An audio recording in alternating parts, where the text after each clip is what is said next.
معرفته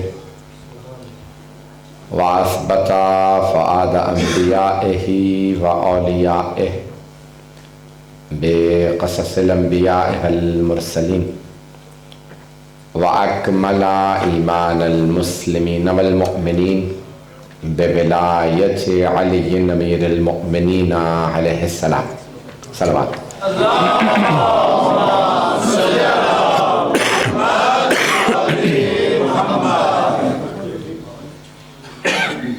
والصلاة والسلام والتحية والإكرام على أفضل الموجودات العبد المؤيد والرسول المسدد المصطفى الأمجد المحمود الأحمد أعني أبا القاسم محمد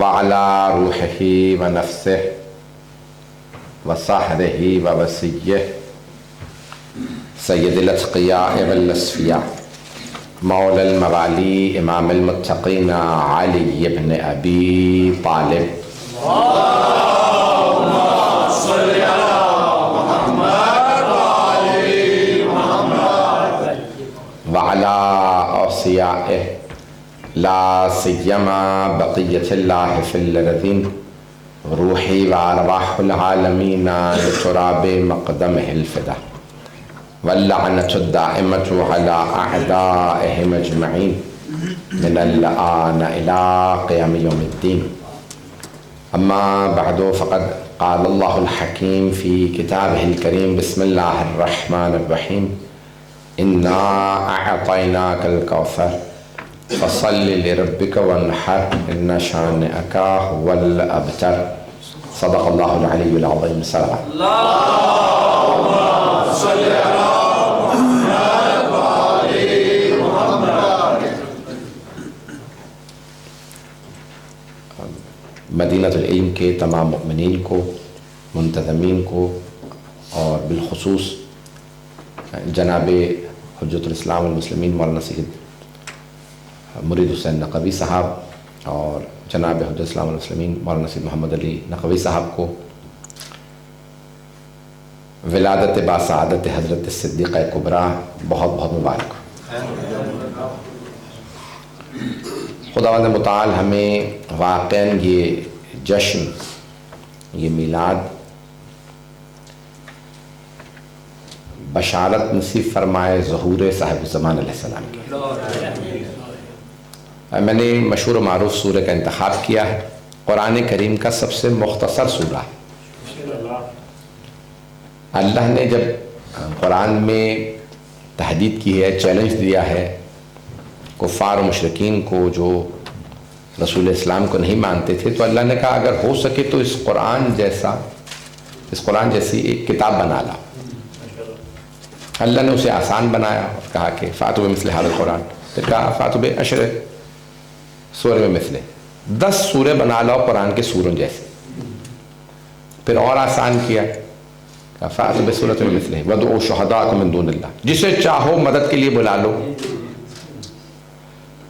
قرآن کے سوروں جیسا ایک سورہ بنا لا، اور قرآن کا سب سے مختصر سورہ ہے سورہ کوثر، سورہ نمبر 108 ہے۔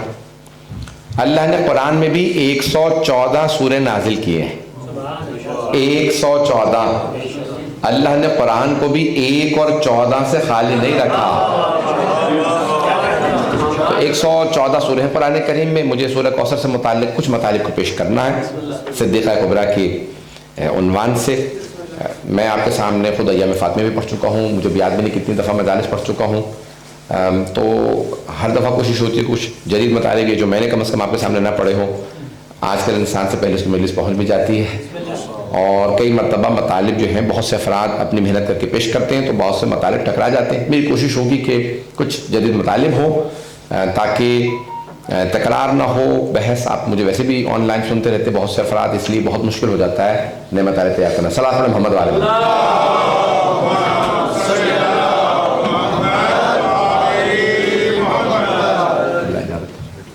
اجازت ہے محترم المقام جناب آیت اللہ حافظ اعظم ندوی صاحب تشریف لا چکے ہیں، اور ہمارے محترم قبلہ مولانا حجت الاسلام والمسلمین شیخ جعفر علی نجم صاحب لندن سے۔ اب اتنے تمام علماء کے سامنے کوشش کروں گا اس طرف نہ دیکھوں تاکہ میں پڑھ سکوں۔ اتنی بڑی بڑی ہستیاں موجود ہوں تو ویسی زبان پہ تالے لگ جاتے ہیں، آپ کی دعاؤں کا محتاج ہوں تاکہ میں پڑھ سکوں۔ تو ایسا نہیں کہ رامی میں کوشش کروں گا اس طرف نہ دیکھوں تاکہ میں واقعاً پڑھ سکوں۔ میں ہمارے بہت پرانے دوست ہیں، ان کی کہیں مجلس میں چلا گیا تو اس کے مجلس کے فوراً بعد آتے ہی مجھ سے لڑنے لگے، کہنے لگے آپ نے پوری مجلس خراب کر دی۔ اور میں نے کہا میں نے کیا کیا؟ کہنے لگے آپ نہ آتے تو میں پڑھ بھی لیتا۔ تو مجھے پورا یقین ہے کہ میرے بے انتہا محترم، میں بچپنے سے جن افراد کو دیکھ کے جوان ہوا ہوں، جن کا احترام کیا ہے اور جن سے سیکھتے رہے ہیں، آج وہ موجود ہیں، انشاءاللہ پیش کروں گا۔ سورہ کوثر کی میں نے کہا کہ تفسیر آپ نے مجھ سے بھی سنی ہوگی اور علماء سے بھی سنی ہوگی، میں نے کوشش کی ایک نئے پہلو کو لے کے آؤں یہاں پہ سورہ کوثر کے عنوان سے، تھوڑی سی توجہ کیجیے گا، شاید جدید مطالب۔ تو جانے گرامی، اللہ نے وہ چیلنج آسان کیا کہ پوری کتاب لے آؤ، 10 سورے لے آؤ، ایک سورہ لے آؤ۔ مختصر ترین جو قرآن کا سورہ ہے وہ سورہ کوثر ہے، لیکن اعجاز کے لحاظ سے اپنی آخری درجے پہ ہے، معجزے کے لحاظ سے آخری درجے پہ۔ کیوں؟ کیونکہ جس بی بی کا تذکرہ ہے اس سورہ میں وہ بی بی بے مثال ہیں، اور اس قرآن کے مختصر ترین سورہ میں اللہ نے جو ترکیب استعمال کی ہے، جو الفاظ استعمال کیے ہیں، وہ پورے قرآن میں کہیں نہیں آئے۔ پورے قرآن میں لفظ کوثر کہیں نہیں آیا سوائے سورہ کوثر۔ تھوڑی سی توجہ۔ اجانے گرامی، اللہ نے یہ جو کہا انا اعطیناک، میں آج دوبارہ تحقیق کر رہا تھا، پہلے میں حالانکہ پڑھ چکا ہوں کیونکہ مجھے مطالب یہاں پہ پیش کرنا تھی علماء کی موجودگی میں، تو میں نے دوبارہ اس کو دیکھا ہے کہ آیا یہ ترکیب اللہ نے اس طرح سے قرآن میں کہیں اور نازل کی ہے، کہیں اور اللہ نے کہا قرآن کے اندر انا اعطیناک، ہم نے آپ کو عطا کیا۔ تو اللہ نے اپنے حبیب سے قرآن میں اور جگہ پہ نہیں کہا ہم نے آپ کو عطا کیا۔ فَصَلِّ لِرَبِّكَ وَانْحَرْ، یہ ترکیب بھی پورے قرآن میں اور کہیں نہیں آئی۔ توجہ، اِنَّا شَانِئَكَ هُوَ الْأَبْتَرُ، یہ بھی کسی اور جگہ پہ قرآن میں موجود نہیں۔ توجہ، اب یہ مختصر ترین سورہ، لیکن اللہ نے مطالب ایسے پیش کیے ہیں جو قیامت تک کے لیے ایک ایک سورہ اللہ کا معجزہ ہے، اور یہ بہت بڑا معجزہ، سب سے مختصر سورہ، اور اس بی بی نے بھی دنیا میں بڑی مختصر زندگی گزاری، لیکن اختصار کے باوجود ان کی زندگی بھی معجزہ ہے، یہ سورہ بھی اعجاز ہے۔ ذرا غور کیجئے گا، لقد من اللہ، تو جانے گرامی، لقد من، اللہ نے سورہ آل عمران کے اندر آیت نمبر 164 میں ارشاد فرمایا لقد من اللہ علی المؤمنین، اللہ نے احسان کیا ہے مومنوں پہ، اذ بعث فیہم رسولا من انفسہم، کہ اللہ نے ان میں اپنے رسول کو بھیجا، نہیں پہنچا سکا۔ جانے گرامی، اللہ مومنوں پہ احسان جتلا رہا، میں نے کھانے کو دیا کبھی نہیں کہا، پینے کو دیا کبھی نہیں کہا، یہ سایہ دیا، لباس دیا، کتنی نعمتیں دی، لیکن اللہ نے کبھی نہیں کہا یہ سب میں نے دی۔ اللہ نے کہا میں نے اپنا محمد، میں نے اپنا رسول تمہارے درمیان نازل کیا۔ تم جہاں جاؤ گے ہر آدمی کہے گا یہ مسلمان کون ہے؟ کہ رسول عربی کے ماننے والے۔ اللہ نے نازل کیا حبیب خدا کو، بھیجا ہمارے درمیان، اس بعث، اللہ نے مبعوث فرمایا۔ تو خداوند نے متعلق جب رسول خدا سے متعلق ہم پہ احسان کیا تو کہا میں نے تمہارے درمیان اپنا رسول بھیجا۔ توجہ، اللہ نے وہ چیزیں رسول خدا کو عطا کی ہیں جو کسی نبی کو نہیں دی۔ بھئی 4 کتابیں ہیں، 100 صحیفے، اللہ نے انبیاء کو بلا بلا کے دی ہیں کتابیں۔ بھئی بڑے بڑے جید علماء موجود ہیں، بڑی ذمہ داری سے پڑھ رہا ہوں، تمام کتابیں اللہ نے بلا کے دی، صحیفے بلا کے دیے، پہاڑوں پہ بلایا۔ صحف ابراہیم و موسیٰ، جناب ابراہیم سے کہا آ جائیے ہم نے صحیفہ دینا۔ توجہ، جناب موسیٰ کو کوہ طور پہ بلایا، ہم نے توریت دینی ہے۔ جناب عیسیٰ کو جبل سعیر پہ بلایا، ہم نے انجیل دینی ہے۔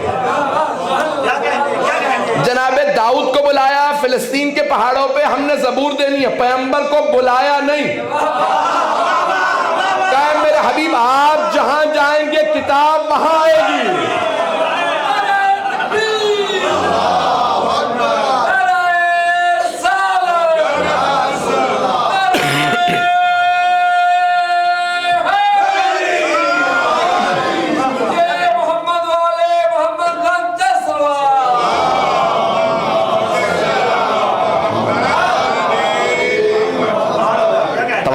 جانے کے لیے؟ اے میرے حبیب آپ جہاں جائیں گے کتاب وہاں آئے گی، آپ غار حرا میں ہوں گے کتاب وہاں آئے گی، آپ خدیجہ کے گھر جائیں گے کتاب وہاں آئے گی، آپ ابو طالب کے گھر جائیں گے کتاب وہاں آئے گی۔ توجہ، آپ حرم میں ہوں گے کتاب وہاں، آپ حرم سے ہجرت کر کے مدینے جائیں گے کتاب وہاں، آپ علی ابن ابی طالب کے گھر میں جائیں گے کتاب وہاں، فاطمہ سے چادر مانگیں گے کتاب وہاں، حسنین کو کاندھوں پہ بٹھائیں گے کتاب وہاں، علی کو ہاتھوں پہ اٹھائیں گے کتاب وہاں، آپ جنگ میں جائیں گے کتاب وہاں، مسجد میں آئیں گے کتاب وہاں۔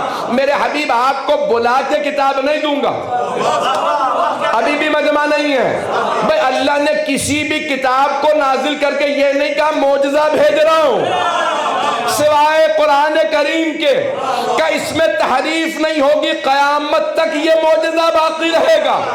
افضل ترین کتاب رسول خدا کو دی، بلا کے نہیں، جہاں جائیں گے وہاں آئے گی۔ اللہ نے کبھی نہیں کہا میں نے آپ کو سردار انبیاء بنایا، میں نے عزیزان گرامی، لیکن اللہ کہہ رہا اِنَّا أَعْطَيْنَاكَ، ہم نے آپ کو کوثر عطا کیا، نہ جانے اس نے کیا عطا کیا ہے کہ اسے بھی ناز ہے۔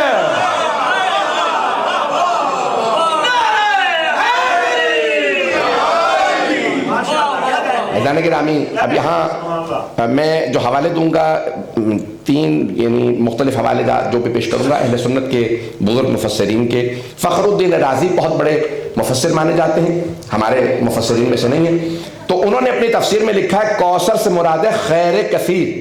مجھے صرف لفظ کوثر کو پیش کرنا ہے، اور قبلہ مجھے آپ کی دعائیں چاہیے، میں انشاءاللہ پیش کرنا چاہ رہا ہوں، اور اگر آپ سب حضرات میری دعا کیجیے گا، کوشش ہے کہ کوثر کو ایسے پیش کروں۔ میں نے کہا تھا ایک نئے زاویے سے دیکھیے گا، شاید ایک نیا پہلو ہو۔ تو فخر الدین رازی نے کوثر کے تفسیر میں لکھا ہے خیر کثیر، خیر کثیر یعنی خیر کی کثرت، زیادتی، انگریزی میں کہتے ہیں ابنڈنس۔ تو کثرت سے اللہ نے کسی کو کوئی خیر دی ہو تو اسے کہتے ہیں کوثر۔ یہ ہمارے مفسر نہیں ہے، فخر الدین رازی نے۔ تو فخر الدین رازی نے کہا کہ خیر کثیر، بہت زیادہ خیر کو کہتے ہیں کوثر۔ بعض لوگوں نے کوشش کی ہے کہ نہیں، حوض کوثر یہاں مراد ہے جو جنت میں ہے، اور بعض مفسرین نے اس کا یہ جواب دیا ہے کہ اللہ نے جب آخرت سے متعلق فرمایا ہے قَوَلَ سَوْفَ يُعْتِيكَ رَبُّكَ فَتَرْضَىٰ، آپ کا رب آپ کو عطا فرمائے گا کہ آپ راضی ہو جائیں، اور کوثر میں کہا اِنَّا أَعْطَيْنَاكَ الْكَوْثَرَ، ہم نے آپ کو کوثر عطا کر دیا، نہیں پہنچا سکا۔ بھئی جو آخرت میں چیز ہے وہ مضارع کے صیغے میں، دنیا میں تلاش کرو کوثر کی تفسیر، کیونکہ ماضی کا صیغہ آیا، ہم عطا کر چکے ہیں، اگر میں پہنچا سکوں، مجھے تفصیل میں نہیں جانا۔ تو آئیے ذرا، خیر کثیر فخر الدین رازی کہتے ہیں کوثر ہے۔ تو قرآن میں 2 کثرتوں کا تذکرہ آیا، 2 کثرتیں، ایک ہے کوثر، دوسرے ہے تکاثر۔ تھوڑی سی توجہ، بسم اللہ الرحمن الرحیم، الہاکم التکاثر حتی زرتم المقابر کلا سوف تعلمون ثم کلا سوف تعلمون کلا لو تعلمون علم الیقین لترون الجحیم ثم لترونها عین الیقین ثم لتسألن یومئذ عن النعیم۔ 8 آیات ہیں، بسم اللہ سمیت 9 مختصر آیات ہیں، مجھے ساری آیات کا ترجمہ نہیں کرنا، ابتدائی آیات سن لیجئے۔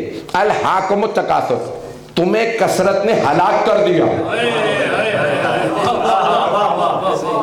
تو میں نے کہا تھا کہ حوالے دوں گا شیعہ مفسرین کے نہیں، کیونکہ مجھے جو بحث پیش کرنی ہے اس کے لیے بہت ضروری ہے کہ میں حوالہ دوں کسی بھی مستند۔ فخر الدین رازی بہت بڑا نام ہے۔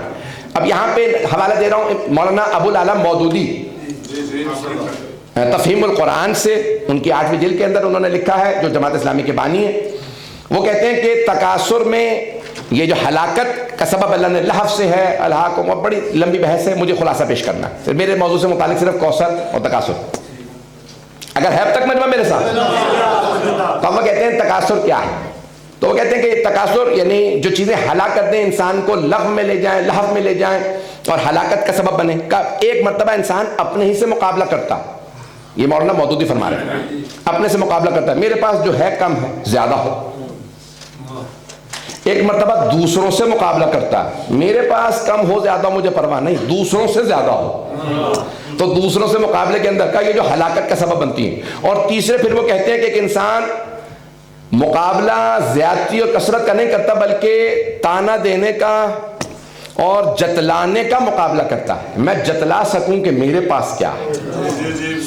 تو اب میں نے نہیں کہا ہے، لیکن مولانا مودودی فرماتے ہیں کہ 3 کثرتیں لوگوں کو ہلاک کر دیتی ہیں۔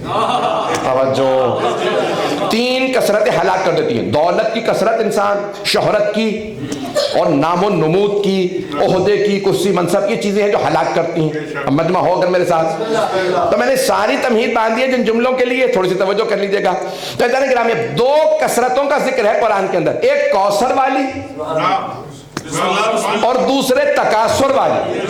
تکاثر میں بھی کثرت ہے، کوثر میں بھی کثرت ہے۔ کوثر والی کثرت خیر ہے، تکاثر والی ہلاکت ہے۔ تھوڑی سی توجہ، ابھی بھی سارا مجمع نہیں۔ تو اب دولت 2 طرح کی ہوگی، تکاثر والی، کوثر والی۔ سارا مجمع نہیں ہے بھائی، دولت 2 طرح کی، بھائی دولت 2 طرح کی ہوگی، ایک تکاثر والی، دوسرے کوثر والی۔ عہدہ، منصب، کرسی بھی 2 طرح کی ہوگی، تکاثر والی، کوثر والی۔ نام بھی 2 طرح کا ہوگا، تکاثر والا، کوثر والا۔ جو اب تک نہیں پہنچے ذرا ساتھ چلیے، مکے لے چلو۔ مکے میں پیسے والوں کی کمی نہیں تھی، پیسے والے بہت تھے مکے میں۔ بھئی جب میں نے نام نہیں لیا تو پریشان کیوں ہے؟ مکہ بھرا ہوا تھا پیسے والوں سے، لیکن خالق کی نظر رکی تو حضرت خدیجہ کی دولت پہ۔ اب پہنچ گئے، مجھے نہیں معلوم سارا مجمع ہے یہ نہیں۔ اللہ کی نظر رکی تو جناب خدیجہ کی دولت پہ۔ دولت تو اوروں کے پاس بھی تھی، لیکن وہ ساری دولت، وہ پیسہ تکاثر والا تھا، جناب خدیجہ کا پیسہ کوثر والا تھا۔ ابھی بھی سارا مجمع نہیں ہے بھائی، مکہ سرداروں سے بھرا ہوا تھا، 40 سے زیادہ قبیلے تھے، ہر قبیلے کا کوئی سردار تھا، کہیں عتبہ تھا، کہیں شیبہ تھا، کوئی ابو سفیان تھا۔ اللہ نے سارے سرداروں کو دیکھا، اس کی نظر رکی تو حضرت ابو طالب پہ۔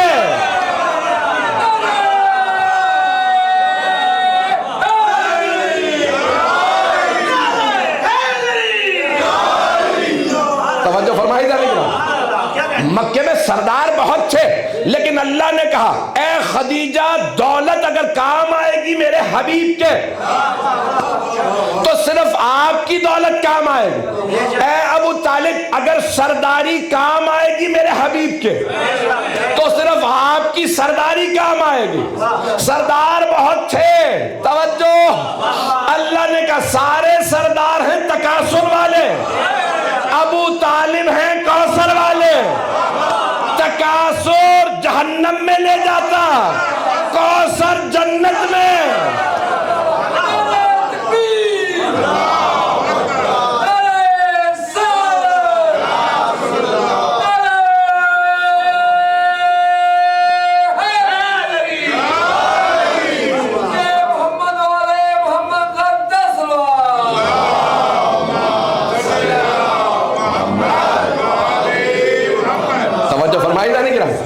لیکن ایک سخت جملہ کہہ جاؤں تو بہت معذرت کے ساتھ، کوئی برا محسوس نہ کرے، کسی کے اوپر بھی اشارہ نہیں۔ آپ کے پاس بھی اگر دولت ہو، عہدہ ہو، منصب ہو، کوئی وزارت مل جائے، کوئی بڑا عہدہ مل جائے، کسی کو دولت مل جائے، کسی کو نام مل جائے، تو پھر دیکھ لیجئے یہ تکاثر والا ہے یا کوثر والا۔ اگر اہل بیت سے دور کر دے تو تکاثر ہے، قریب لے آئے تو کوثر ہے۔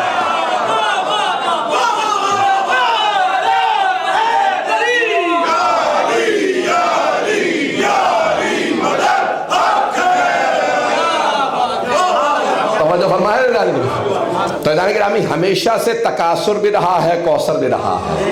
تو دولت بہت سوں کے پاس، وہ اور ہیں جو دولت جمع کر کے غنی بن جائے، جو اپنی ساری دولت قربان کر کے امیر کہلائے، وہ اہل بیت ہیں. شہزادے گرامی دولت بہت سوں کے پاس تھی، لیکن ملکۃ العرب جناب خدیجہ الکبریٰ تھی. ان کی دولت اللہ کو اتنی پسند آئی کہ اللہ نے کہا اگر ایک ایک درہم و دینار خرچ ہوگا تو دین اسلام پہ خدیجہ کا. اور اتنا خرچ ہوا اسلام پہ کہ جب جانے لگیں تو کفن تک نہیں تھا. میں مصائب پہ نہیں آیا ہوں، مصائب نہیں پڑھ رہا ہوں، یہاں تک کہ وصیت کر جاتی ہیں کہ مجھے میری پوشاک میں دفنا دیجیے گا. اللہ نے کہا ایک ایک درہم و دینار لگے گا تو خدیجہ کا. توجہ عزیزان گرامی، دولت بہت سوں کے پاس تھی. توجہ، آج بھی بڑے بڑے افراد دولت لیے بیٹھے ہوتے ہیں، ہم دیکھتے ہیں کچھ کے پاس کچھ نہیں ہوتا لیکن دین پہ سارا خرچ ہوتا. برا محسوس نہ کیجیے گا، کسی پہ طنز نہیں کر رہا ہوں. یہ اللہ کی توفیق ہوتی ہے کہ کسی کی دولت دین پہ خرچ ہو، کسی کا منصب دین پہ خرچ ہو. بڑے بڑے شیعہ عہدوں پہ چلے جاتے ہیں، لیکن کسی کو توفیق ہوتی ہے کہ قوم کے کام آئے. پتہ نہیں لوگ ہیں یا نہیں ہے. میں جانے گرامی نام تو بہت سو کا ہوتا لیکن اپنے نام کو دین پہ قربان کرنا. تو میں جو پہلو پیش کرنا چاہتا ہوں، تو کوثر اور تکاثر میں نے دونوں کو پیش کیا، اگر چلتے رہیں گے تو آگے بڑھانا چاہتا ہوں. تو جانے گرامی تکاثر انسان کو ہلاکت میں لے جاتا ہے، اور کتنے لوگوں نے کہا اگر یہ نہ ہوتے تو ہم ہلاک ہو جاتے. ہلاکت والوں کو خود بہت پہچانتے چلے جائیے گا، لیکن عزیزان گرامی کوثر والوں کو پہچاننا بہت ضروری ہے. مجھے نہیں معلوم میری باتیں پہنچ رہی ہیں، یہ اشارے یہ کنایے اگر پہنچ جائیں تو مجلس ہو گئی، آج کا جشن ہو گیا. بڑا اہتمام کیا آپ نے، بہت خوبصورت سجایا. اہل بیت علیہ السلام کا حق یہی ہے کہ جب ان کا جشن منایا جائے تو ہمارے دل بتائیں، چہرے بتائیں، ہماری امام بارگاہیں بتائیں کہ آج اہل بیت علیہ السلام کی خوشی ہے. تو عزیزان گرامی پیش کر رہا ہوں. تو تکاثر والے بہت آئیں ذرا کوكب الدری سے پیش کر رہا ہوں کہ یہ روایت امام جعفر الصادق علیہ السلام،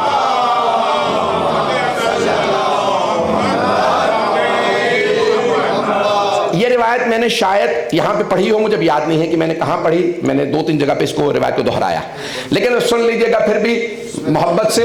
پچھلے مطالب میں نے یہاں پہ پہلے نہیں پڑھے ہیں، لیکن یہ سن لیجئے گا روایت. اگر آپ نے مجھ سے سن بھی رکھی ہے تب بھی سن لیجئے گا. تو اب یہاں پہ پوچھا حل جزاء الاحسان الا الاحسان، سورہ رحمان ذہنوں میں آ گیا. شہید الثغیب کہتے ہیں نا کہ جب جنت کا تذکرہ آئے تو مومن کو خوش ہونا چاہیے کیونکہ اس کے وطن کا نام آیا. تو جنت جو ہے وہ آپ نے کبھی بھی اس کا نقشہ پڑھنا ہو تو سورہ رحمان کو پڑھ لیجیے. اس سورہ کو قرآن کی دلہن کہا جاتا ہے. کیوں؟ کیونکہ اس کے اندر جنت کا پورا اللہ نے نقشہ کھینچا ہے. اور مولا کائنات کی ایک حدیث ہمیشہ میرے ذہنوں میں رہتی ہے کہ آپ فرماتے ہیں ہر چیز جب کوئی آدمی تمہارے لیے بتائے نا کہ ایسی ہے، وہ جگہ ایسی ہے، وہ باغ ایسا تھا، جاؤ جا کے دیکھو، وہ دریا ایسا، وہ پہاڑ ایسا، جب جا کے دیکھو گے تو جتنی تعریفیں سن کے آئے ہو اسے ویسا نہیں پاؤ گے. لیکن مولا فرماتے ہیں کہ جتنا بھی سب نے بیان کر دیا جنت سے متعلق وہ کچھ نہیں ہے جب جا کے دیکھو گے. مولا کائنات کی حدیث خدا کی قسم میرے رونگٹے کھڑے ہو جاتے ہیں.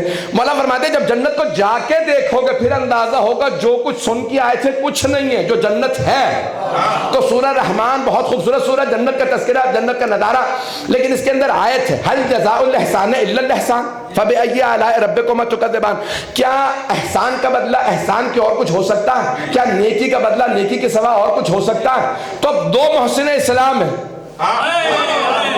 کچھ لوگ پہنچ گئے ہیں. ایک ہے حضرت ابو طالب، ایک ہے حضرت خدیجہ الکبریٰ. توجہ. تو اللہ نے کہا اے ابو طالب آپ کی سرداری جتنی بھی ہو آپ نے میرے حبیب پہ قربان کر دی. آپ کی اس نیکی کے بدلے میں حل جزاء الاحسان الا الاحسان کے عوض ہمارے خزانے میں جو سب سے انمول ہے وہ ہے علی. ہم نے اپنا علی آپ کو دیا. اب قیامت تک جو بھی لکھے گا علی تو لکھے گا ابن ابی طالب.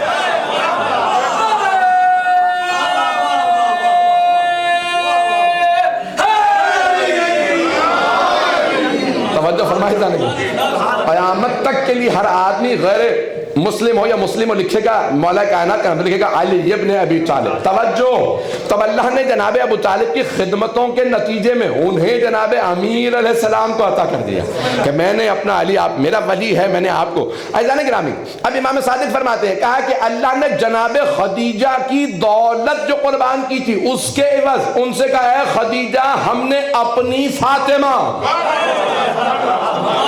آپ کو عطا کی. آگے آیات میں مرج البحرین یلتقیان بینہما برزخ لا یبغیان. توجہ, امام فرماتے ہیں یہاں دو سمندروں سے مراد علی و فاطمہ ہیں, برزخ سے مراد محمد مصطفیٰ ہیں. یخرج منہما اللؤلؤ والمرجان, ان دو سمندروں سے دو موتی ملیں گے, ایک سبز ہوگا دوسرا سرخ. جو سبز ہوگا وہ حسن مجتبیٰ, جو سرخ ہے وہ حسین ہے.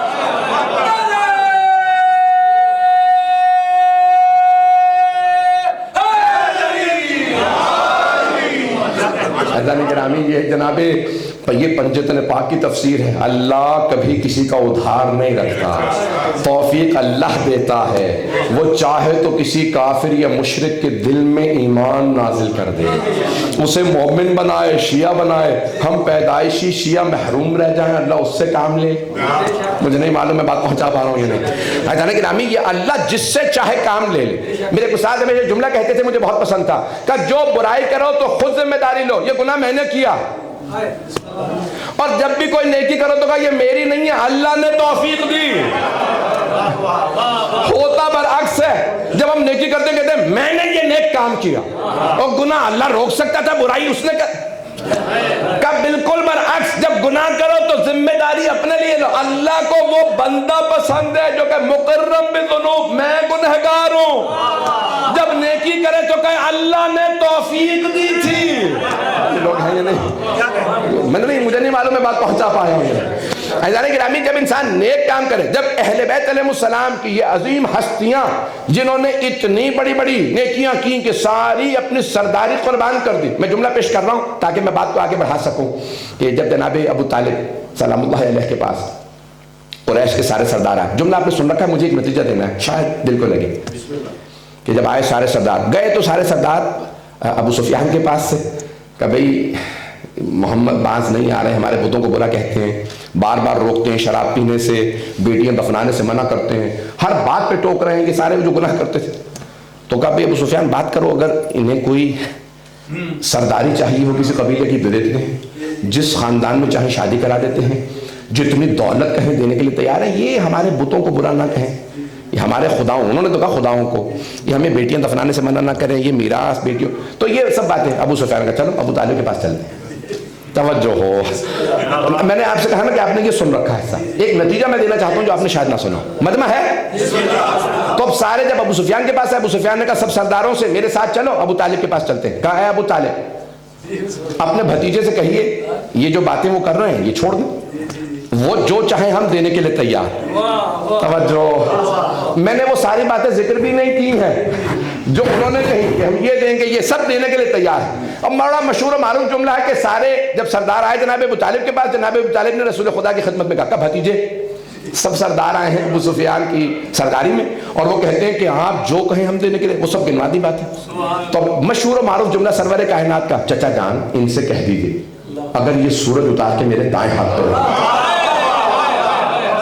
اور چاند میرے بائیں ہاتھ پہ رکھ دے, میں بہت خدا کی قسم اس جملے پہ اگر آنکھوں میں آنسو نہ آئیں تو پھر کیسا ایمان ہے.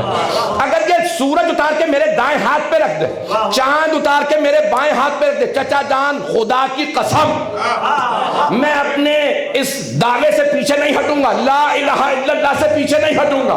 توجہ, جو کچھ کہہ رہا ہوں اس سے پیچھے نہیں ہٹوں گا. بیٹیاں دفنانا حرام, شراب پینا حرام, یہ سارے گناہ حرام, اللہ کو ماننا واجب, میں اس بات سے پیچھے نہیں ہٹوں گا. جناب ابو طالب خوشی خوشی واپس آ, کہ ابو سفیان سنو میرے بھتیجے کا جواب. میرے بھتیجے نے کہہ دیا تم سورج اتار کے اس کے دائیں ہاتھ پہ رکھ دو, چاند اتار کے بائیں ہاتھ پہ رکھ دو. وہ اپنے مقصد سے 1 انچ پیچھے ہٹنے کے لیے تیار تیار نہیں ہے مجمع. میں نے کہا تھا بات آپ نے سن رکھی ہے, نتیجہ مجھے نیا دینا. جیسے یہ سنا سارے سرداروں نے کہا ابو سفیان چلو. ابو سفیان نے کہا نہیں رک جاؤ, ابھی نہیں جانا, مجھے بات کرنے دو. کہ ابو طالب اب آپ بتائیے کس طرف ہیں. نہیں ہے مجمع. ایک مرتبہ ابو سفیان نے کہا ابو طالب اب آپ بتائیے, ہم نے محمد کی بات سن لی, ہمیں پتا تھا وہ اسی بات کریں, آپ بتائیے کس طرف ہیں, محمد کی طرف یا ہماری طرف. تو جناب ابو طالب نے فرمایا میں جب تک زندہ ہوں اپنے بھتیجے کے ساتھ.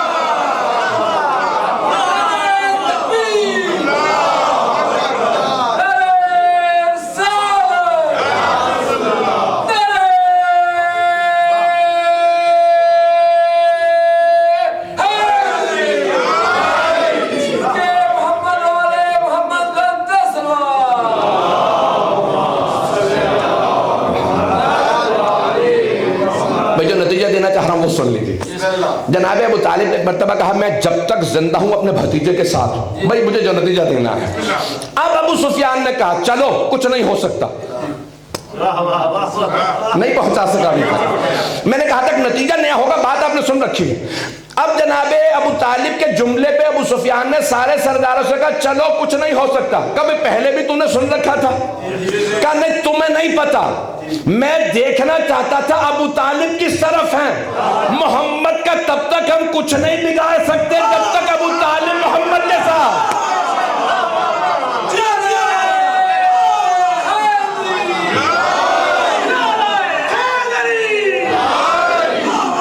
اب بات واضح ہوئی ہے نہیں گرا. مشرکین و کفار سمجھ رہے تھے جب تک کہ بوڑھے ہاتھوں میں دم ہے. جناب ابو طالب بزرگ تھے, جوان نہیں تھے, خدا کی قسم بزرگ تھے. اور یہاں تک ہے کہ 80 برس اتنے بزرگ سن و سال کے اندر سفید ریش ہیں, بزرگ ہیں, کہہ رہے میں اپنے بھتیجے کے ساتھ کھڑا ہوں. فیضان گرامی یہ جملے سنے کہ ابو سفیان نے کچھ نہیں ہو سکتا محمد کا جب تک یہ ساتھ, کیونکہ جانتے ہیں یہ اکیلے ساتھ نہیں, ان کا ساتھ علی بھی ہے, جعفر طیار بھی ہے, حمزہ بھی ہے. نہیں ہے مجمع. یہ جانتے ہیں یہ جو بنی ہاشم کے چند افراد ہیں یہ سارے مکے کے لیے کافی.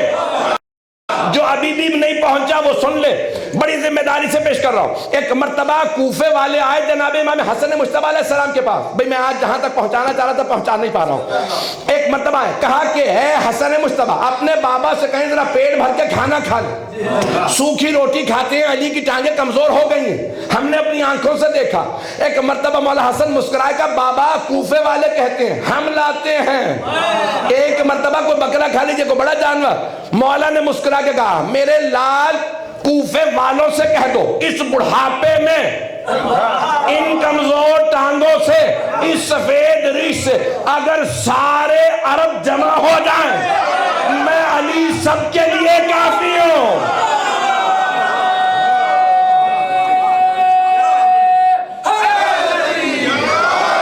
توجہ فرمائے جانے گے جانے گرامی. اب سمجھ میں آیا یہ دین سستا نہیں ہے, اس پہ اتنی قربانیاں دی گئی. یہ کوثر والا دین ہے. تو جناب ابو طالب کوثر والے, جناب خدیجہ کوثر. تو یعنی اذان گرامی یہ کثرت, یہ خیر, یعنی خیر کثیر, یہ جناب سیدہ ہے. آئیں ذرا یہ ساری میں نے تمہید باندھی ہے. کتاب کا نام ہے مصباح الہدایہ فی الخلافۃ والولایہ.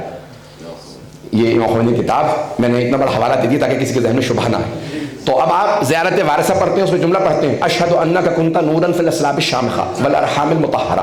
ہمارے علماء کہتے ہیں کہ مستند ترین جو زیارات ہیں نا وہ یہ زیارت عاشورہ, زیارت وارثہ, کہ صفوان جمال نے ان کو, یعنی یہ حضرت صفوان نے روایت کیا ہے کہ جب امام آئے عراق, کوفے آئے, کربلا گئے اور یہ پڑھی زیارات, تو انہوں نے کہا, صفوان نے کہا مولا کی خدمت میں کہ میں نے حافظے سے سن کے جب آپ پڑھ رہے تھے زیارت اپنے جد کی تو میں نے لکھی ہے, میں آپ کو سنانا چاہتا ہوں, میں نے صحیح لکھی ہے, یہ اس میں کوئی غلطی ہے. امام نے کہا سناؤ کہ تم نے میری باتیں سن کے حفظ کر کے لکھی. اس میں پھر امام نے تصحیح کی, نہیں تم نے یہاں پہ یہ غلطی کی ہے, اس کو پتہ نہیں لوگ جائیں گے. اس لیے ہمارے علماء کہتے ہیں کہ مستند ترین زیارات کی ہماری یہ دعائے علقمہ, زیارت عاشورہ, زیارت وارثہ کے حضرت صفوان ان کو روایت. بہرحال مجھے تفصیل میں نہیں جانا. تو اب یہ بڑی اہم ہوتی ہے بات کہ خود امام تصحیح کر دیں اپنے شاگرد. تو اب یہاں امام نے اس میں جملہ کہا کہ میں گواہی دیتا ہوں آپ کا نور پاک صلبوں سے پاک رحموں میں منتقل ہوتا رہا اور جاہلیت کے رجس نے آپ کو کبھی چھوا بھی نہیں. تو اب یہاں پہ میں نے جو جملہ لکھا ہے مصباح الہدایہ فی الخلافت والولایہ میں کہتے ہیں یہ جو نور چلا جناب آدم سے یہ 14 کا نور نہیں تھا، 13 کا تھا. پریشان ہو گئے. یہ 14 معصومین کا نور نہیں تھا، 13 معصومین کا نور تھا.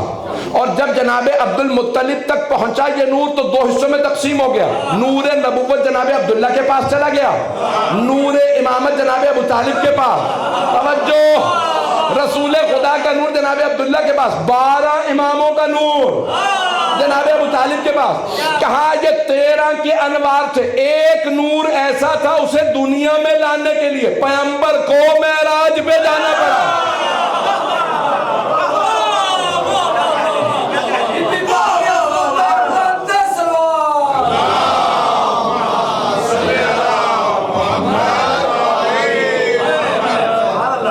اس مقام پہ وحید خراسانی کہتے ہیں کہ اب پتہ چلا معراج مقدمہ ہے آمد جناب حیزان گرامی کہ ایک نور ایسا جس کے لیے سرور کائنات معراج پہ گئے ہیں کہ وہاں پہ سید دیا جنت میں. مجھے اب تفصیل میں نہیں جانا کہ اس میں جناب فاطمہ کا نور ودیعت کیا گیا ہے. حیزان گرامی کون ہے خاتون جنت؟ اللہ نے، میں نے رات ایک جملہ پیش کیا تھا اس سے بات کو آگے بڑھاؤں گا کہ اللہ نے اتنی بیویوں کو خلق کیا اور ان تمام بیویوں میں کیونکہ اللہ کے ہاں تجربہ نہیں ہے، ٹرائل اینڈ ایرر نہیں ہے. مجھے ممبر بنانا میں دیکھوں گا پھر اس کی نقل کروں گا، غلطی کروں گا، اس سے سیکھوں گا. جو بغیر مثال کے بنائے وہ اللہ ہے. ایسے لوگ ہیں یا نہیں؟ وہ تجربے نہیں کرتا، ٹرائل اینڈ ایرر نہیں کرتا، وہ غلطی سے نہیں سیکھتا. اس نے وہ اپنے علم سے، وہ علیم ہے، خبیر ہے، جانتا میں نے ایسی ایسی بیویاں بنانی ہیں. کوئی ان میں حوا ہوگی، کوئی ان میں ہاجرہ، کوئی سارہ، توجہ، کوئی آسیہ، کوئی مریم، کوئی خدیجہ. ایک ایسی بیوی بناؤں کہ یہ سب بیویاں بھی انہیں سلام کریں. وہ خاتون جنت. حیزان گرامی یہ سب بیویوں کی سردار جناب فاطمہ الزہرا ہے. تو انا اعطیناک الکوثر کی تفسیر جناب فاطمہ الزہرا ہے. اور حیزان گرامی اہل بیت کے 2 طرح کے فضائل ہیں. یہ ایک جملہ علامہ ذیشان الجوادی مرحوم کا علی اللہ مقامہ کہ آج اتفاقاً بہت سے بزرگ یاد آ رہے تھے ان کا، میں نے یہ جملہ کو میں مقدس میں ایک مجلس میں سنا تھا اور کچھ میں اس میں جملے اضافہ کرنا چاہوں گا آپ تمام بزرگوں کی اجازت سے. مرحوم انہوں نے کہا کہ میں نے اہل بیت کے فضائل کو دیکھا، پنجتن کے فضائل کو دیکھا تو کہا میں نے یہ دیکھا کہ اہل بیت کے 2 طرح کے فضائل ہیں. کچھ گھر کے اندر کے فضائل ہیں، کچھ گھر کے باہر کے. اور پھر دونوں فضائل کو جب میں نے خلاصہ دیکھا تو دیکھا کہ دونوں فضائل میں مرکز، فضائل اہل بیت کا مرکز جناب فاطمہ. توجہ ہو، تھوڑا سا میں اس میں اضافات کرنا چاہوں گا. مرحوم کا جملہ ہے وہ میں نے ان سے بہت پسند آیا تھا. تو کہتے ہیں 2 طرح کے فضائل، گھر کے اندر کے فضائل، گھر کے باہر کے فضائل. دونوں فضائل کا مرکز جناب سیدہ. کہتے ہیں گھر کے باہر کے فضائل کا خلاصہ دیکھنا ہے تو مباہلہ دیکھ لو. ند ابنانا و ابناکم و نسانا و نساکم و انفسنا و انفسکم کا مرکز جناب سیدہ نہیں ہے مجمع، مرکز جناب سیدہ. اب یہاں پہ میں اضافہ کرنا چاہتا ہوں اس سے پہلے کہ ان کا دوسرا جملہ پیش کروں. جہاں جہاں نبوت کے قدم جاتے تھے وہاں وہاں عصمت کے قدم آتے تھے اور امامت کے قدم انہیں چھپاتے تھے.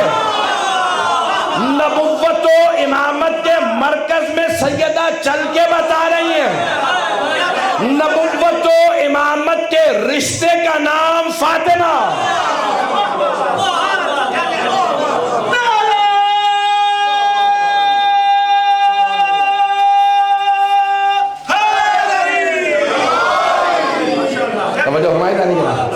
مرکز جناب خاتون جنت ہے. اور گھر کے اندر کے فضائل کا خلاصہ دیکھنا ہے تو آیت تطہیر کو دیکھ لیجئے، حدیث قصہ کو دیکھ لیجئے کہ اللہ نے جو تعارف کروایا تو کہا ہم فاطمہ و ابوہا وبعلها وبنوها. عزیزان گرامی اللہ نے جب تعارف کروایا ہے تو خاتون جنت سے تعارف کروایا.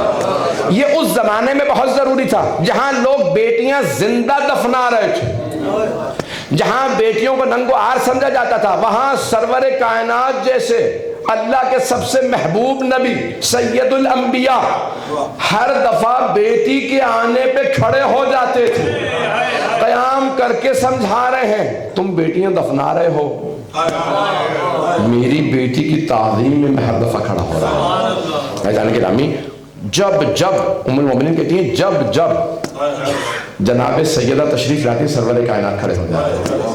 یہ خاتون جنت کا مقام ہے. اور میں نے رات ایک جملہ کہا تھا سب کو پیش کر کے میں وہ بات مکمل کر دوں کہ جب جناب امیر سے کسی نے سوال کیا, یہ بھی کسی استاد کا حوالے سے پڑھ رہا ہوں قم مقدس کے, کسی نے سوال کیا یا علی ماں کے احترام میں کھڑے ہونا لازم, یہ کیا بیویوں کے بھی احترام میں کھڑے ہونا لازم ہے؟ کہ نہیں. کہ پھر آپ کیوں کھڑے ہوتے ہیں؟ کہ سنت نبوی پہ عمل کرتے ہیں. میں نے خود اپنی پوری زندگی سرور کائنات کو سیدہ کے لیے کھڑے ہوتے دیکھا ہے. میں اس لیے کھڑا ہوتا ہوں کہ میں کوئی یہ نہ کہے کہ علی نے سنت نبوی پہ عمل نہیں کیا, اور تاکہ جب دربار جائیں تو کوئی یہ نہ کہے کیوں توقع تھی کہ کوئی تعظیماً کھڑا ہو جائے. علی بھی کھڑے نہیں ہوتے تھے. مولا نے کہا کہ دیکھو جتنی دفعہ سرور کائنات کھڑے ہوتے سیدہ کے لیے اتنی ہی دفعہ. عزیزان گرامی, اور گھر کے اندر کے فضائل میں جناب سیدہ مرکز ہیں. ذرا اسی پہ مکمل کروں گا, 5 سے 10 منٹ کی زحمت دے سکتا ہوں قبلہ. یہ بہت مجھے اچھا محسوس ہوتا ہے کہ یہ علماء کی سرپرستی میں اس انداز سے اہتمام کیا جائے, اور مجالس محافل کا اہتمام نجف و قم میں مراجع عظام کرتے ہیں. تو جس طرح سے مدارس میں اہتمام ہے, اگر یورپ امریکہ میں بھی اسی طرح سے یہ جو آپ نے شروع کیا بہت اچھا سلسلہ ہے کہ خود علماء اہتمام کریں. جب مجالس محافل کا تو صرف کہنا ضروری نہیں ہے مجالس کا اتنا ثواب, محافل کا اتنا ثواب, ہم برپا کر کے بتائیں کہ ہم اسے خود عبادت سمجھتے ہیں, تو دنیا کو احساس ہو کہ ہاں ہم صرف کہہ نہیں رہے کہ یہ مجالس برپا کرنا ثواب ہے, ہم برپا کر کے دکھا رہے ہیں. جانے گرامی, میں جس آخری پہلو کو پیش کرنا چاہتا ہوں کہ خیر کثیر خاتون جنت, ان کی نسل, اور اللہ نے جب دشمنوں نے سرور کائنات کو کہا کہ اب تر ہیں, اور ابو لہب کے لیے مشہور ہے, میں نے خود جو تفسیر میں دیکھا ہے کہ اس نے کہا کہ ان کے 2 بیٹے ہوئے, دونوں انتقال کر گئے, حضرت قاسم و حضرت عبداللہ. تو پھر اس نے کہا کہ بھئی یہ نسل بریدہ ہیں, اور یہ اس کے لیے کچھ الفاظ استعمال کیے ہیں جس کا میں ترجمہ نہیں کرنا چاہتا, تفسیر پیش نہیں کرنا چاہتا, مناسب نہیں. تو اس نے جناب سرور کائنات کو اذیت ہوتی تھی اس کے جملے سے, لیکن اتنے رحیم تھے رسول خدا, اتنے رحم دل کہ کبھی شکوہ نہیں کرتے خدا کی بارگاہ میں کہ مجھے اس جملے سے اذیت ہوتی ہے. اللہ دلوں کے بھید جانتا ہے. تو اللہ نے سورہ نازل کیا انا اعطیناک الکوثر, ہم نے آپ کو کوثر عطا کیا. تو جناب سیدہ کے آنے پہ اللہ نے فرمایا ہم نے کوثر عطا کیا. اب یہاں جو اصول ہے, مجھے یہ جس بات پہ میں نے ختم کرنا ہے میں اس کو آج پیش کرنا چاہتا ہوں کہ کاش میں اس کو پہنچا پاؤں. عزیزان گرامی, دنیا کا اصول یہ ہے بیٹے سے نسل چلتی ہے. بیٹے کو انسان طاقت مانتا ہے. اکثر لوگ کہتے ہیں میری بیٹی ہے, خود بخود اپنے اندر کمزوری محسوس کرنے لگتا ہے. کوئی بات نہ کرتے میری بیٹی ساتھ ہے, پردے والی ساتھ ہے, بازار سے گزرے گا خود بخود خاموش رہے گا, کوئی آواز بلند نہ کرے میرے ساتھ میری بیٹی ہے, پتہ نہیں مجمع ہے یا نہیں. ساری دنیا کا اصول نسل بیٹے سے چلتی ہے. انسان طاقت بیٹے سے محسوس کرتا, بیٹی سے نسل نہیں چلتی, بیٹی سے طاقت محسوس نہیں کرتا, مجمع نہیں ہے. اللہ نے سارے اصولوں کو توڑا, کہا میرے حبیب میں آپ کی نسل ایک بیٹی سے چلاؤں گا. توجہ, سارے اصولوں کو توڑ دوں گا. ہر آدمی لکھے گا یہ سید فلاں, جو بھی سید ہوگا نام لکھا جائے گا, کہے گا کون ہو, یہ رسول خدا کی نسل سے ہے. میں سارے اصول توڑ دوں گا. سرور کائنات آئیں گے گھر میں تو آ کے کہیں گے میں جب بھی اپنی بیٹی کی پیشانی دیکھتا ہوں سارے دن کی تھکان دور ہو جاتی ہے, اپنے اندر دوبارہ طاقت محسوس کرتا ہوں. یا رسول اللہ یہ بیٹا نہیں ہے بیٹی ہے، یہ باہر نہیں آئیں گی، یہ جنگ نہیں کرے گی، یہ تلوار نہیں اٹھائیں گی، تو آپ طاقت محسوس کیوں کرتے ہیں؟ یہ جملہ ہے نا رسول خدا کا۔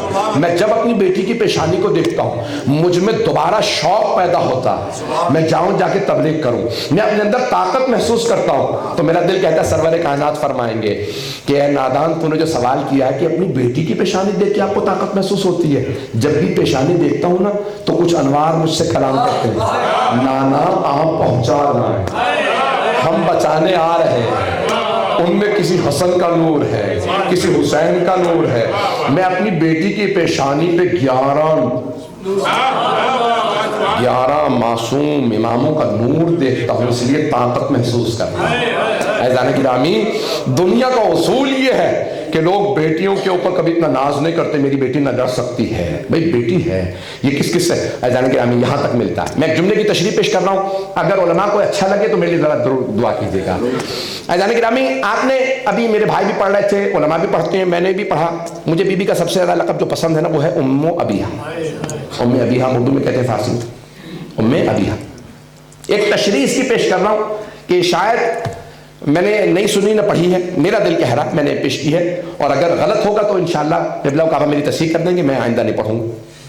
تو عزیزان گرامی، یہ ام ابیہا کیوں کہا؟ رسول خدا نے کیوں کہا ام ابیہا ہے؟ فاطمہ اپنے بابا کی ماں۔ عزیزان گرامی، میرا ایک سوال ہے آپ سے، ماں باپ کو اولاد سے زیادہ محبت ہوتی ہے یا اولاد کو ماں باپ سے؟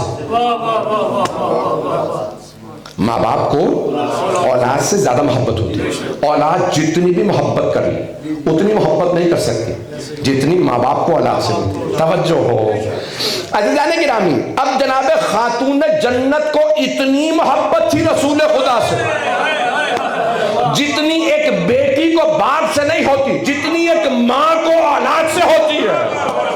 اب رسول خدا نے دیکھا میری ایک ہی بیٹی 6 برس کی دروازے کے پیچھے کھڑے ہو کے انتظار کرتی ہے، میرے بابا آنے والے ہیں، بابا جان لگتا ہے کہ آپ بہت تھکے ہارے آئے ہیں، میں پانی ڈالتی ہوں، اپنے چہرے کو دھو لیجئے، اگر کبھی خستگی ہو تو دور ہو جائے۔ عزیزان گرامی، اتنی محبت بیٹیاں نہیں کرتی اتنی ماں کرتی ہے۔ اب پیغمبر کیوں نہ کہیں یہ میری بیٹی نہیں ہے، یا ام ابیہا، یہ میری بیٹی نہیں ہے، یہ اتنی محبت کرتی ہے۔ خدا کی قسم میں نے اپنی آنکھوں سے روایتیں پڑھی ہیں کہ جناب سیدہ نے جناب فضہ سے کہا، میرے بابا کی حدیث میں نے رکھی تھی، کبھی بھی آگے پیچھے ہو گئی، کہا فضہ تمہیں نہیں معلوم مجھے ہر چیز سے زیادہ اپنے باپ کا کلام پسند ہے۔ عزیزان گرامی، کہا میں اپنے بچوں کو بھی اپنے بابا پہ قربان کر دوں، نہیں پہنچا سکا۔ ہر آدمی یہی کہتا نا میں اپنے بچوں پہ قربان، میرے بڑے اپنے بچوں پہ، جناب سیدہ کیا فرما رہے ہیں، میں اپنے بچوں کو اپنے بابا پہ قربان کر دوں۔ عزیزان گرامی، کوئی ماں باپ اپنے بچوں کو کسی پہ قربان نہیں کرتے۔ عزیزان گرامی، یہ محبت تھی جناب خاتون جنت کے دل میں اپنے بابا کی، اتنی محبت تھی کہ کوئی دنیا کی بیٹی اپنے بابا سے نہیں کر سکتی جتنی جناب خاتون جنت کو اپنے بابا رسول خدا سے۔ اور بی بی نے 3 دفعہ یہ جملہ کہا ہے، میں نے یہ تو پڑھنا نہیں تھا، میں نے ختم کر دیا، اگر 2-4 منٹ میں یہ جملہ مکمل کر دوں گا آپ لوگوں کی اجازت سے۔ یہ جملہ میں نہیں پڑھنا چاہتا تھا، بس میں مکمل جہاں میں نے پڑھا بس وہیں ختم کرنا چاہتا تھا، لیکن یہ سن لیجیے۔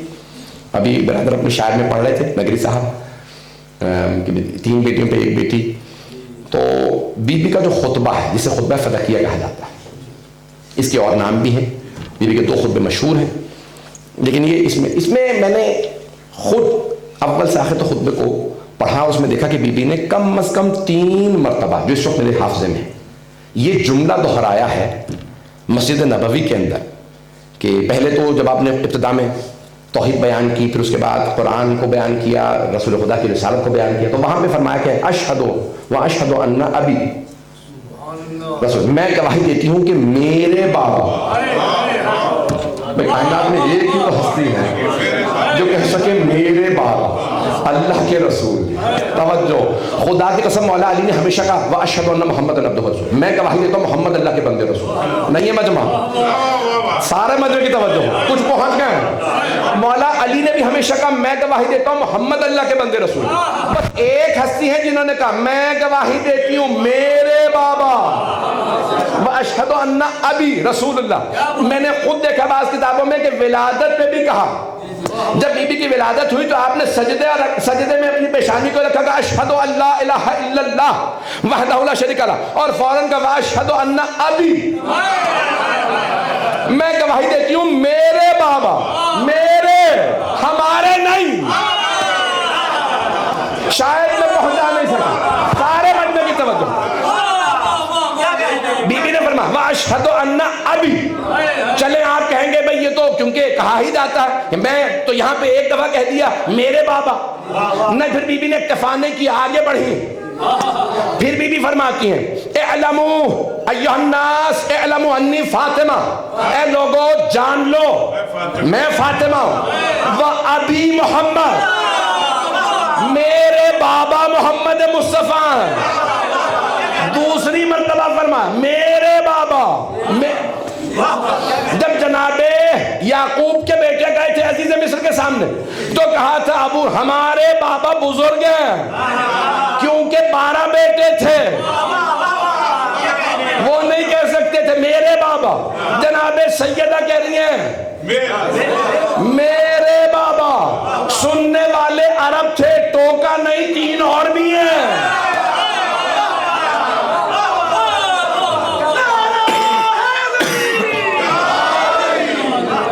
وہ کہہ دیتے کہ نہیں آپ کے بابا نہیں ہیں، 3 اور بیٹیاں بھی ہیں. آئیے ذرا تیسرا مقام سن لیجئے. یہاں تک بھی کوئی کہہ سکتا ہے کہ نہیں احتراماً خاموش رہے ہوں گے. بی بی نے بھی اپنی عظمت بیان کرنے کے لیے کہہ دیا ہوگا میرے بابا، لیکن تیسرے مقام پہ بی بی صرف اتنا نہیں کہتی میرے بابا، کہتی ہیں ابی دون نسائکم،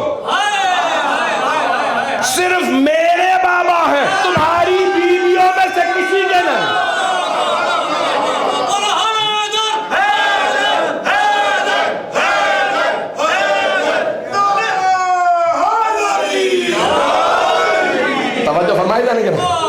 ابی دون نسائکم، صرف میرے بابا، تمہاری خواتین میں سے کسی کے بابا نہیں.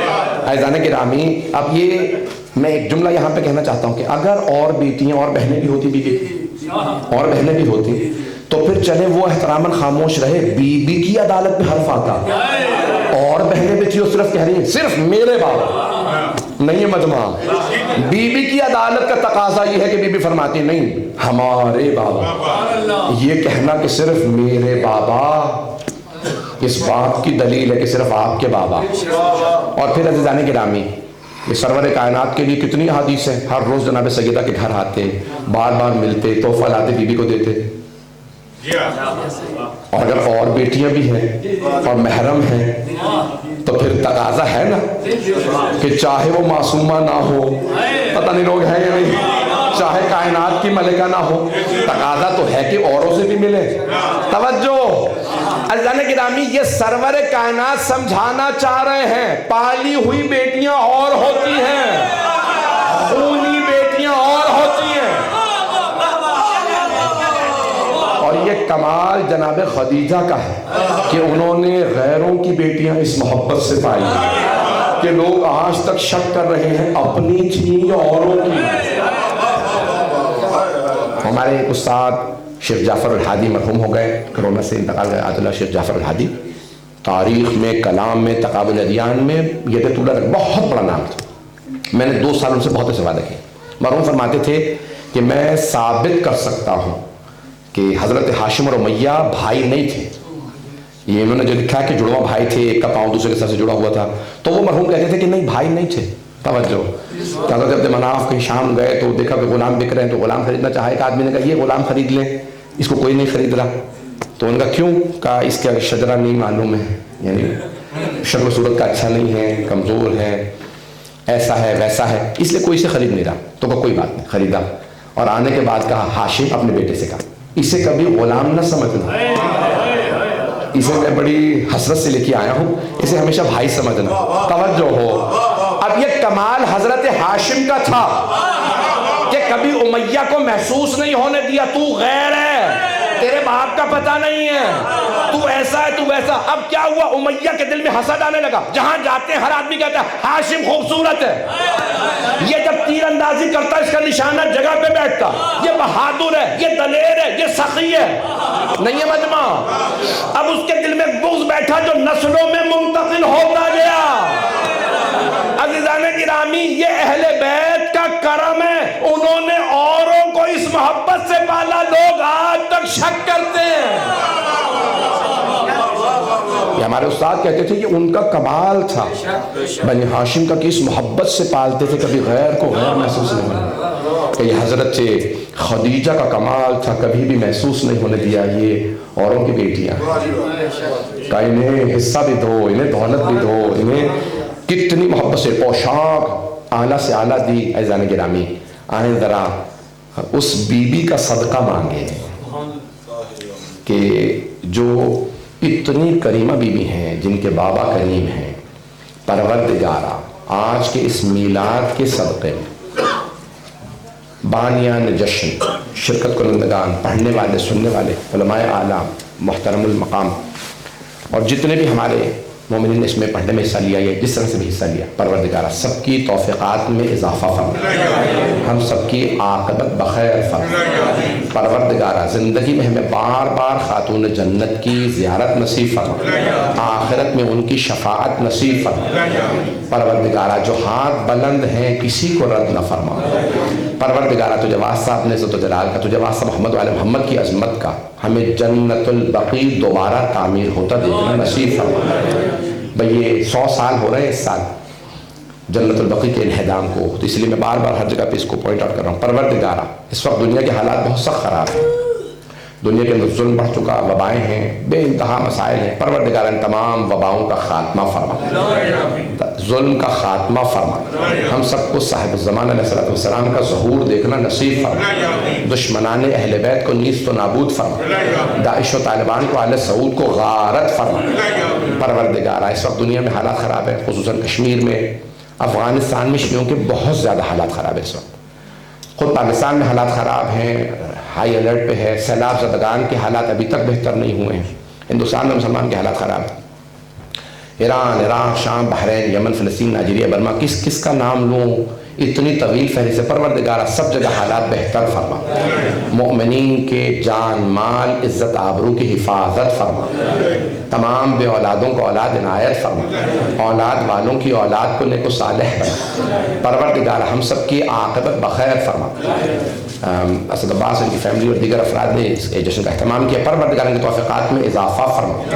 پروردگارہ بہت سے لوگوں نے مجھ سے التماس سے دعا کی ہے، مجھے نام یاد نہیں ہے، مجھے دعائیں تک یاد نہیں ہیں. بہت سے لوگوں نے مختلف اپنے کاموں کے لیے مجھ سے دعا کی اور خاص طور سے کہا کہ خصوصی طور پہ دعا کر دیجیے گا. پروردگارہ جتنے افراد نے ہم سب سے التماس سے دعا کی ہے، سب کی دعائیں مستجاب فرما. پروردگارہ یہ جو ہاتھ بلند ہیں، تجھے واسطہ اپنے عزت و جلال کا، کسی کو خالی نہ لوٹا. ہمیں اس جشن کی عیدی عنایت فرما. ہمارے گناہان کبیرہ صغیرہ معاف فرما.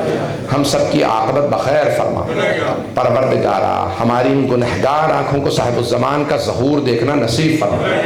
ربنا تقبل منا انک انت السمیع العلیم بحق محمد وآلہ طیبین الطاہرین المعصومین. پروردگارہ حسینیۃ الزہرا جناب سیدہ کے نام سے موسوم ہے.